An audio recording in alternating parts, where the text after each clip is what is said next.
తర్వాత తెలుగుదేశం పార్టీ విషయానికి వస్తే తెలుగుదేశం పార్టీ అధ్యక్షులు రాష్ట్ర మాజీ ముఖ్యమంత్రి నారా చంద్రబాబు నాయుడు గారు కుప్పం నియోజకవర్గం నుండి భారీ మెజార్టీతో గెలవబోతా ఉన్నారు. అలాగే వారి తనయుడు మాజీ మంత్రి శ్రీ నారా లోకేష్ మంగళగిరి నుండి గెలవబోతా ఉన్నారు.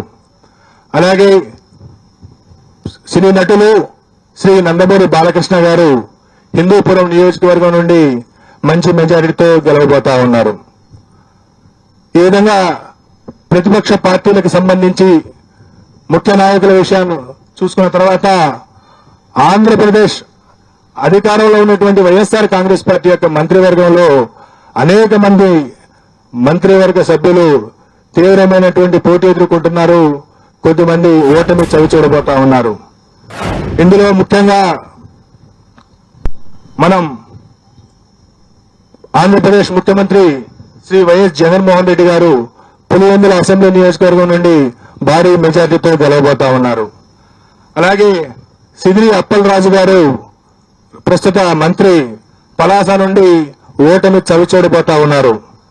అలాగే ధర్మాన ప్రసాదరావు గారు శ్రీకాకుళం అసెంబ్లీ నియోజకవర్గం నుండి వారు గట్టి పోటీ ఎదుర్కోబోతున్నారు.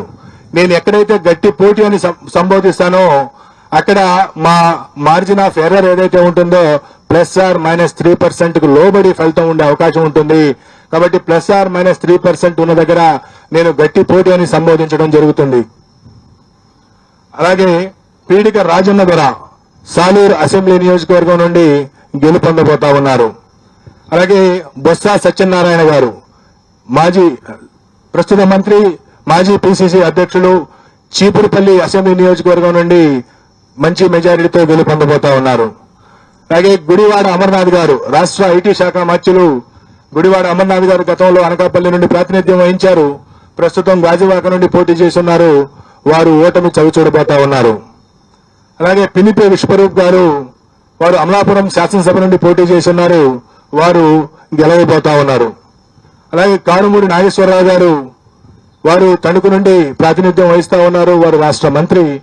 వారు ఓటమి చవిచూడబోతా ఉన్నారు. అలాగే చెల్లిపోయిన వేణుగోపాల్ గారు రాజమండ్రి రూరల్ నుండి ప్రాతినిధ్యం వహిస్తా ఉన్నారు. మంత్రి. వారు కూడా ఓటమి చవిచూడబోతా ఉన్నారు. దాడిశెట్టి రాజా వారు తుని అసెంబ్లీ నియోజకవర్గం నుండి ప్రాతినిధ్యం వహిస్తా ఉన్నారు. వారు గెలవబోతా ఉన్నారు. అలాగే కొట్టు సత్యనారాయణ రాష్ట్ర దేవాదాయ ధర్మాదాయ శాఖ మంత్రులు వారు తాడేపల్లిగూడెం నుండి వారు పోటీ చేసి ఉన్నారు. వారు ఓటమి చవిచూడబోతా ఉన్నారు. అలాగే శ్రీమతి తానేటి వనిత ప్రస్తుత ఆంధ్రప్రదేశ్ యొక్క హోంశాఖ మంత్రులు వారు గోపాలపురం నుండి గెలవబోతా ఉన్నారు స్వల్ప ఆధిక్యతతో.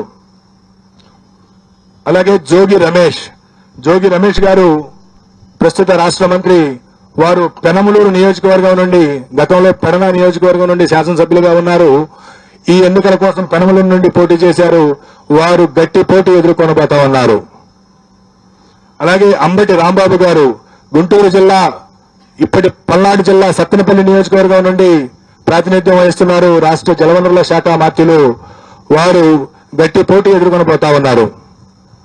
అలాగే శ్రీమతి విడుదల రజని గతంలో చిలకలూరుపేట నియోజకవర్గం నుండి ప్రాతినిధ్యం వహించారు. ప్రస్తుతం గుంటూరు పశ్చిమ నియోజకవర్గం నుండి పోటీ చేస్తున్నారు. వారు గట్టి పోటీ ఎదుర్కొంటున్నారు. స్వల్ప తేడాతో ఓటమి చవిచూసే అవకాశం ఉంది. శ్రీ మేరుగ నాగార్జున గారు గతంలో గుంటూరు జిల్లా వేమూరు నియోజకవర్గం నుండి ప్రాతినిధ్యం వహించారు. ప్రస్తుతం ప్రకాశం జిల్లా సంతనూతలపాడు నుండి పోటీ చేస్తున్నారు. వారు గట్టి పోటీ ఎదుర్కొంటున్నారు. వారు స్వల్ప ఆధిక్యతతో గెలిచేటువంటి అవకాశం ఉంది. అలాగే ఆదిమూలపు సురేష్ గారు గతంలో